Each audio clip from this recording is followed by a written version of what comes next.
जी। प्रभु आप सबको बहुत बहुत आशीष दे। और इस समय प्रभु की महिमा हो कि आज का दिन हमारे लिए ये बहुत ही आशीष भरा दिन जो है यीशु के अनुग्रह से मिला है। इसलिए सारा महिमा, सारा आदर और हमारे जीवन से सारा धन्यवाद प्रभु यीशु को जाए। हालेलुया। और इस समय जब भजन संहिता हम पहला अध्याय पढ़ रहे हैं और सुन रहे हैं, तो हमें सबसे अच्छी खुशखबरी ये है कि अगर हम भजन संहिता इस एक अध्याय के अनुसार चलें और प्रभु की महिमा करें, इस वचन के अनुसार प्रभु को खुश करें, तो हमारे लिए कोई धर्म छोड़ने और धर्म ग्रहण करने की जरूरत नहीं पड़ेगी। अगर वचन के अनुसार हम जीवन जीने लगें और प्रभु यीशु की इच्छा अनुसार अगर हम आज्ञाकारी बने और परमेश्वर ने जो हमें नियम विधियां ठहराई हैं उनके अनुसार हम जीवन जिए, तो हमें कोई पुराना धर्म छोड़ना और कोई नया धर्म ग्रहण करना या घर वापसी करना या धर्मांतर करने की कोई ज़रूरत नहीं है। क्योंकि हमारे उद्धार के लिए, हमारे आशीषों के लिए, हमारी चंगाई के लिए, ठीक है, हमें स्वर्ग में प्रवेश होने के लिए हमें किसी धर्म को छोड़ने और किसी धर्म को ग्रहण करने की आवश्यकता नहीं है। ना कोई धर्म हमें स्वर्ग ले जा सकता है और ना कोई धर्म हमें स्वर्ग जाने से रोक सकता है। तो अगर कोई रोक सकता है वो हमारा पाप है और ले जा सकता है वो प्रभु यीशु है। हालेलुया। अगर हमें स्वर्ग जाने से कोई रोक सकता है तो वो हमारे जीवन का पाप है जो रोक सकता है। और कोई हमें स्वर्ग ले जा सकता है तो वो यीशु मसीह है, सनातन के परमेश्वर यहोवा का इकलौता पुत्र जो हमें स्वर्ग ले जा सकता है। तो हमारा पाप रोक सकता है, प्रभु यीशु ले जा सकता है। इसके बीच में क्या है? तो इसके बीच में यही है, क्योंकि प्रभु यीशु पाप को क्षमा करने वाला है। हालेलुया। और हमारा पाप हमें रोकता है और प्रभु हमारे जीवन से अगर पाप को मिटाता है तो स्वर्ग में जाना आसान है। अब प्रभु यीशु मसीह सारे संसार के लोगों को पाप से आजाद करना चाहता है, सारे संसार के लोगों को पाप से छुड़ाना चाहता है, सारे संसार के लोगों को पाप से बचाना चाहता है। पर प्रभु यीशु मसीह कामयाब किसकी जिंदगी में होगा? प्रभु किसकी जिंदगी में पाप मिटाने में सफल होगा? किसकी जिंदगी को पाप से छुड़ाने में सफल होगा? किसकी जिंदगी के लिए, उद्धार के लिए प्रभु यीशु मसीह सफल होगा? दुनिया में किसकी जिंदगी को प्रभु स्वर्ग ले जाने में सफल होगा? किसकी जिंदगी को प्रभु मुकुट पहनाने में सफल होगा? केवल उसी जिंदगी में जो स्वयं अपने पापों को पश्चाताप करेगा, जो स्वयं अपने पापों से मन फिराएगा, जो स्वयं अपने पापों को अंगीकार करेगा, जो स्वयं अपने पापों को प्रभु यीशु के आगे माफी मांगेगा, जो स्वयं अपने पापों से नफरत करेगा और सनातन के परमेश्वर यहोवा के इकलौते पुत्र यीशु से प्रेम करेगा। हालेलुया। प्रभु तो सबका उद्धार चाहता है और सबका उद्धार करने आया है, लेकिन केवल उसी का हो पाएगा जो कहेगा कि प्रभु मैं उद्धार चाहता हूँ। अंधे ने कहा प्रभु मैं देखना चाहता हूँ। प्रभु ने कहा मैं चाहता हूँ कि तुम देखने लग, और वो क्या हुआ? तो यीशु तो सबको उद्धार देना चाहता है और मिलेगा वो उसी को जो कहेगा कि प्रभु मैं उद्धार चाहता हूँ। क्योंकि प्रभु ने कहा है मिलेगा उसको जो मांगेगा। मांगो तो तुम्हें दिया जाए। तो आज भजन संहिता पहला अध्याय हमें उद्धार के लिए कोई अपना धर्म पुराना छोड़ के नया धर्म ग्रहण करने की जरूरत नहीं है, लेकिन जो जरूरत है वो है हमें कि धर्मी मनुष्य बनने की। क्यों? क्योंकि जिस परमेश्वर ने सारा दुनिया को बनाया, हमें आपको बनाया, वो परमेश्वर धर्मी है। और जिस परमेश्वर ने अपने इकलौते पुत्र को, सारी दुनिया को, हमें आपको पाप से बचाने के लिए भेजा, वो परमेश्वर का पुत्र यीशु धर्मी है। तो परमेश्वर धर्मी है, परमेश्वर का पुत्र धर्मी है और धर्मी स्वर्ग में इस समय वास कर रहे हैं। परमेश्वर स्वर्ग में है और हमारा उद्धारकर्ता प्रभु यीशु मसीह परमेश्वर के दाहिने ओर बैठ के हमारे लिए, आपके लिए प्रार्थना कर रहा है। इसका मतलब है धर्मी जन ही स्वर्ग में रह सकते हैं। तो हमें धर्म बदलने की जरूरत नहीं है, पुराना धर्म छोड़ने की जरूरत नहीं है, नया धर्म ग्रहण करने की जरूरत नहीं है। हमें धर्मी बनने की जरूरत है। हालेलुया। हमें धर्मी बनने की जरूरत है। कैसे बनेंगे धर्मी? तो पहली आयत में, क्या ही धन्य है वह पुरुष जो दुष्टों की युक्ति पर नहीं। धर्मी बनने के लिए हमें बुरे कामों को छोड़ना है, बुरी रास्तों को छोड़ना है, अपनी बुरी इच्छाओं को, बुरी लालसाओं को, बुरी अभिलाषाओं को, बुरा सोच को क्या करना है? खत्म करना। परमेश्वर की इच्छा को अपने जीवन में पूरा करना है, प्रभु यीशु की इच्छा को अपने जीवन में पूरा करना है। पवित्र शास्त्र बाइबल में लिखे नियम, विधियां और आज्ञाओं के अनुसार जीवन जीना। हमें धर्म छोड़ने और धर्म ग्रहण करने के पीछे नहीं भागना है। हमें धर्मी प्रभु यीशु के पीछे धर्मी बनने के लिए भागना है। प्रभु ही हमें धर्मी बना सकता है। आगे लिखा है, और ना पापियों के मार्ग में खड़े होते। ठीक है, तो यहाँ क्या बताया है? नहीं चलते हैं और नहीं।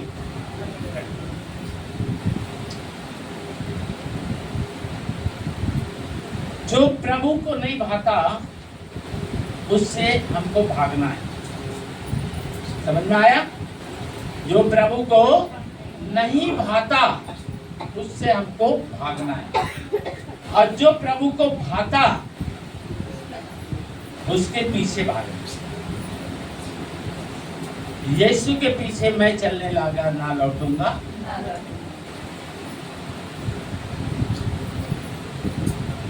दुनिया में कोई भी स्वर्ग नहीं ले जा सकता।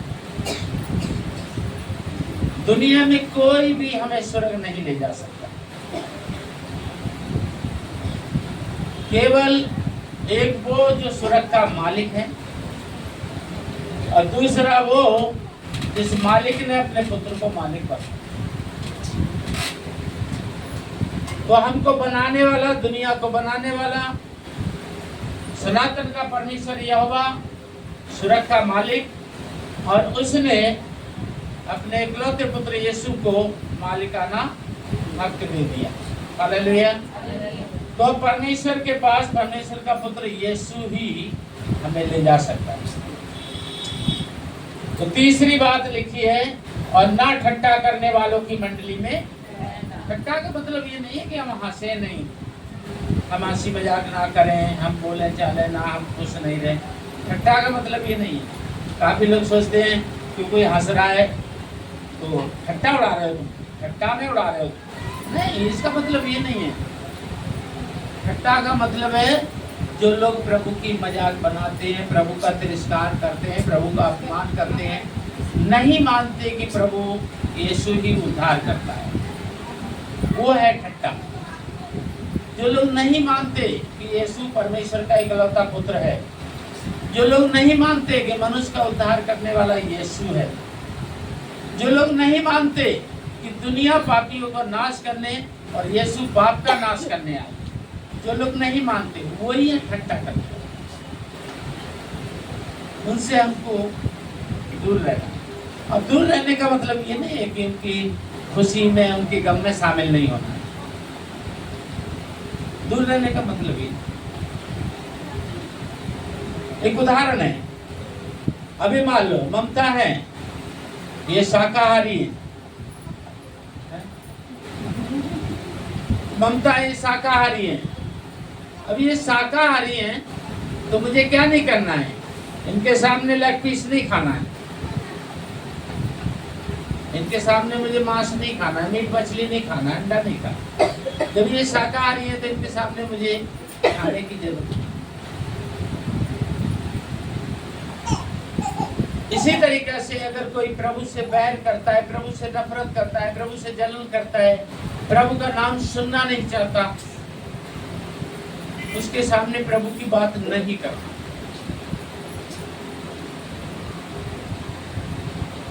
जब दुख में, मुसीबत में, परेशानी में उसको डॉक्टर की सलाह दो।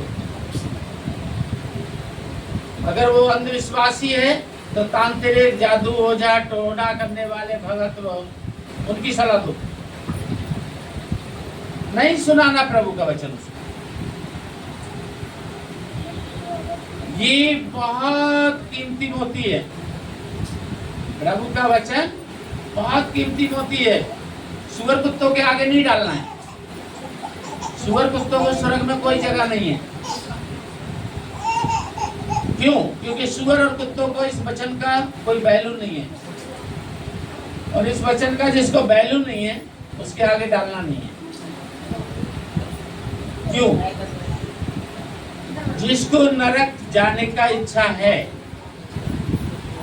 जिसने नरक जाने का पक्का कर लिया है, उसको स्वर्ग के बारे में दिखाना बताना बेकार।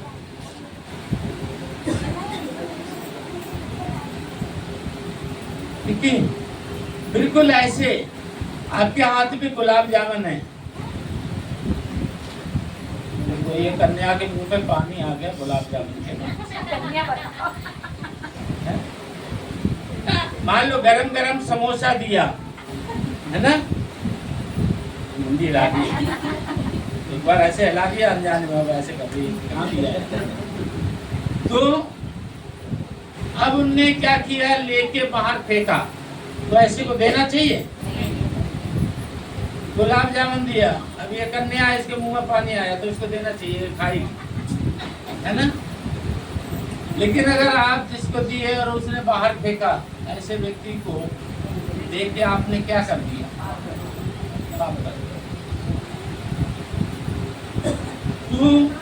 जो सचमुच पापियों के मार्ग से निकलना चाहते हैं, ठट्टा करने वाले मंडली से निकलना चाहते हैं, जो उस दलदल से निकलना चाहते हैं, उनको हाथ पकड़ो और निकालो।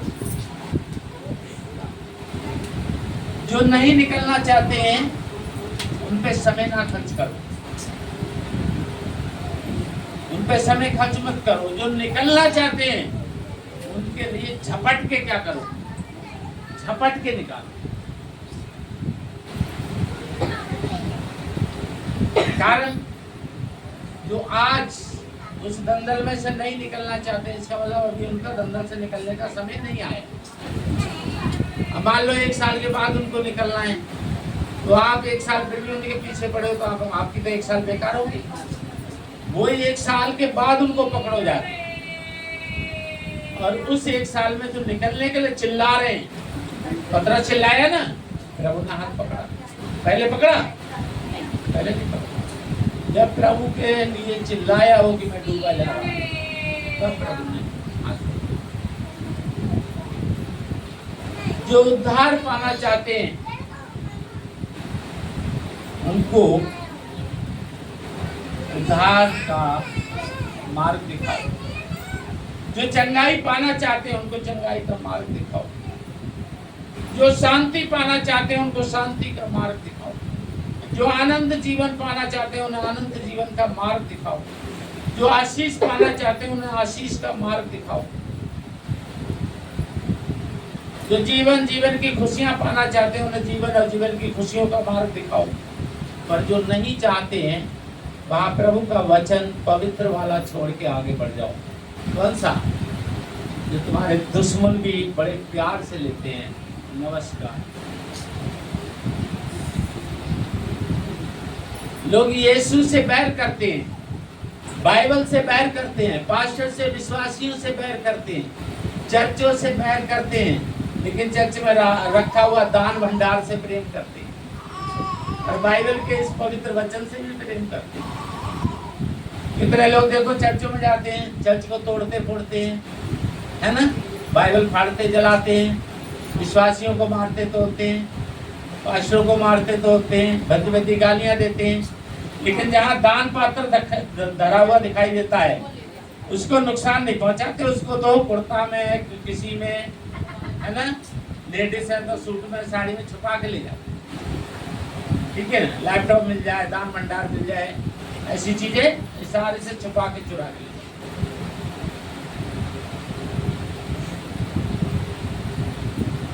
ऐसे लोग भी बाइबल का वचन दिन में कई बार बोलते हैं। क्या बोलते हैं? नमस्कार। पवित्र बाइबल का सबसे मीठा, प्यारा, अच्छा वचन नमस्कार। नमस्कार का मतलब क्या है? नमस्कार जो वचन है पवित्र शास्त्र बाइबल में, वो एक बार नहीं है, कई बार है। नमस्कार वचन का अर्थ क्या है? नमस्कार वचन जो है वो कराता है मेल मिलाप। वो एक से ज्यादा में पसंद करता है।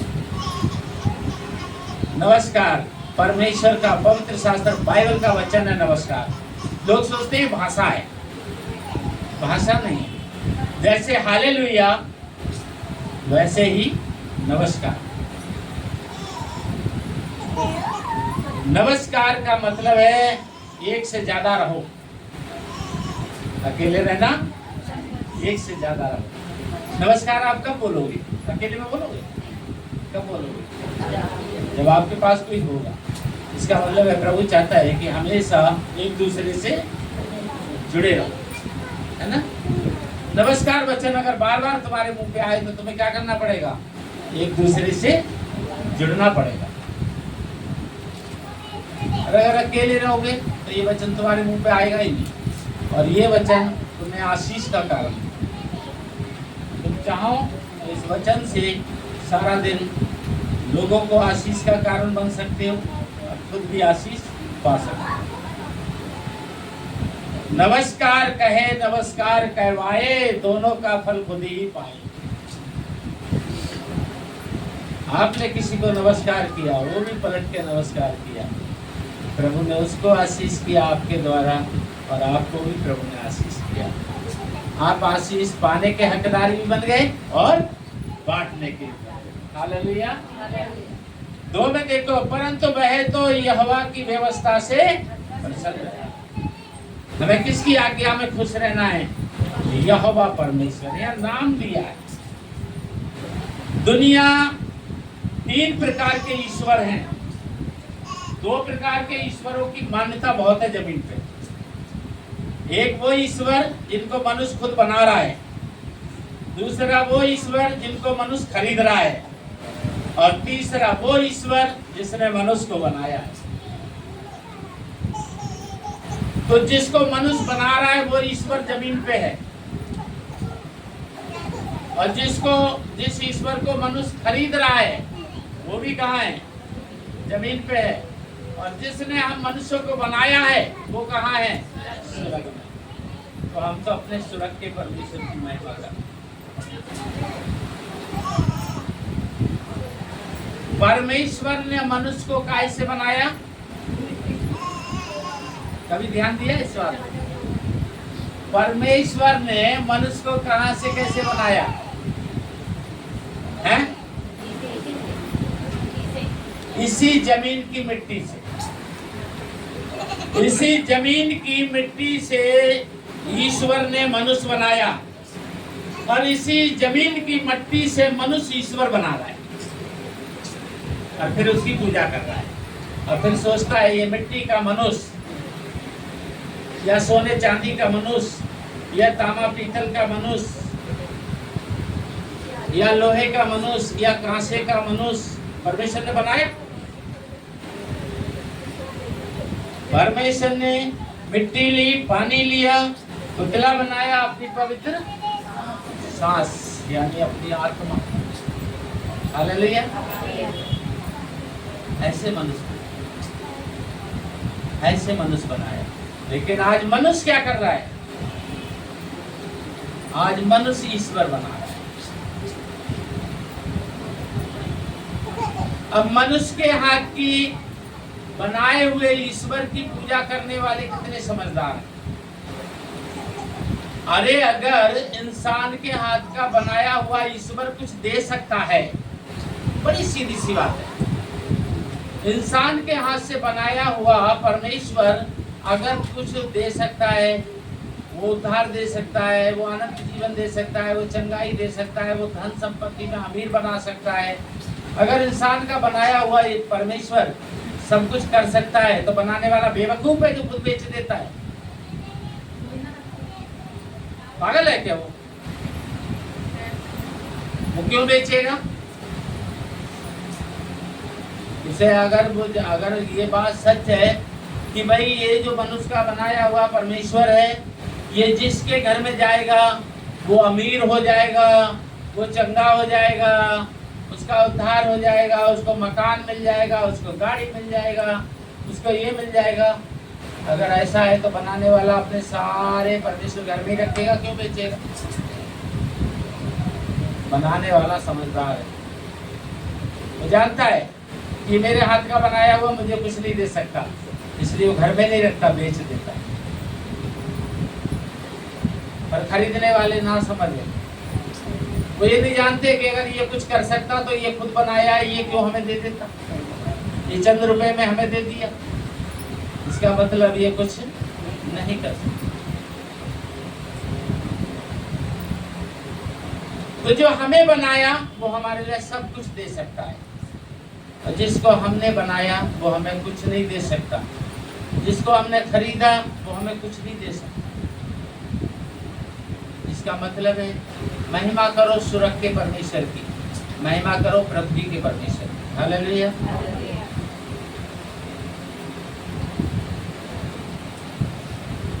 आज लोग सूरज को तो पूज रहे हैं, सूरज के बनाने वाले को भूल रहे हैं, चांद को पूज रहे हैं, चांद को बनाने वाले को भूल रहे हैं, आकाश तारे को तो पूज रहे हैं पर उसको बनाने वाले को भूल रहे हैं, धरती को तो पूज रहे हैं पर धरती से मनुष्य को बनाने वाले को भूल रहे हैं।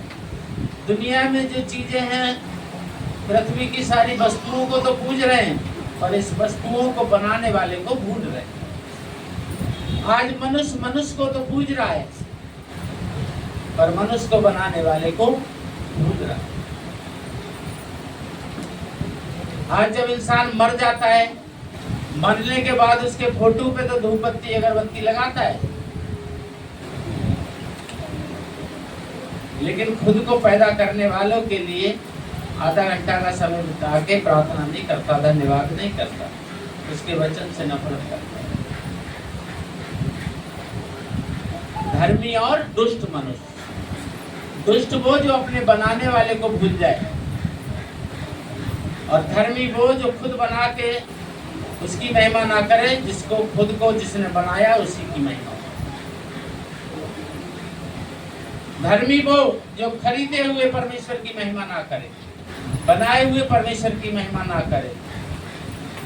धर्मी वो जो स्वर्ग के परमेश्वर की महिमा करे। हालेलुया।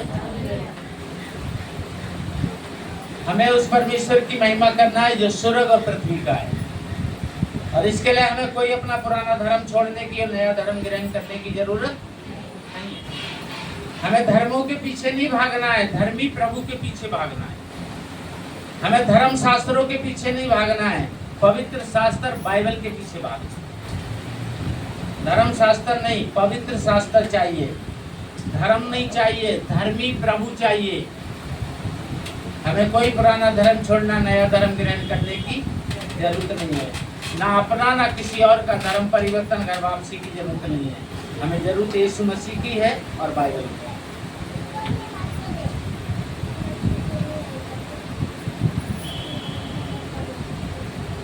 अगर ऐसा है तो सुनिए खुशखबरी, वह उस वृक्ष के समान होगा जो बहती नाली के किनारे लगाया गया और अपने ऋतु में फलता है, और जिसके पत्ते कभी मुरझाते नहीं।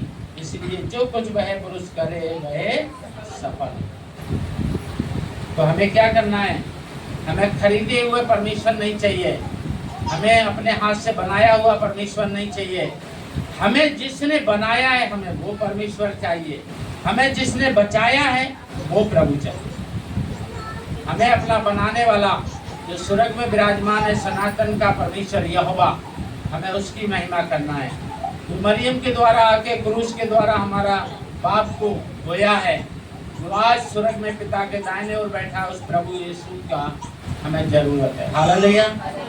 और जो हमें उनने अपने मुख से निकले वचन का शास्त्र दिया है, पवित्र शास्त्र बाइबल की जरूरत है। दुनिया करे तो करे, हम तो महिमा यीशु की करेंगे। हालेलुया। दुनिया जो करे सो करे, हम तो महिमा यीशु की करेंगे। यीशु नाम में उद्धार हमको मुक्ति दिलाए यीशु मेरा चरवाहा, मुझे कुछ घटी। यीशु का धन्यवाद करूंगा और जीवन को भी प्राप्त करूंगा। हालेलुया। मेरा प्रभु आदर योग्य है, महिमा योग्य है। मैं उसी के चरणों में समर्पित रहूंगा। मैं उसे छोड़ किसी और का दंडवत नहीं करूंगा। बोले यीशु मसीह की जय। प्रभु की इच्छा हुई तो फिर मिलेंगे। जय।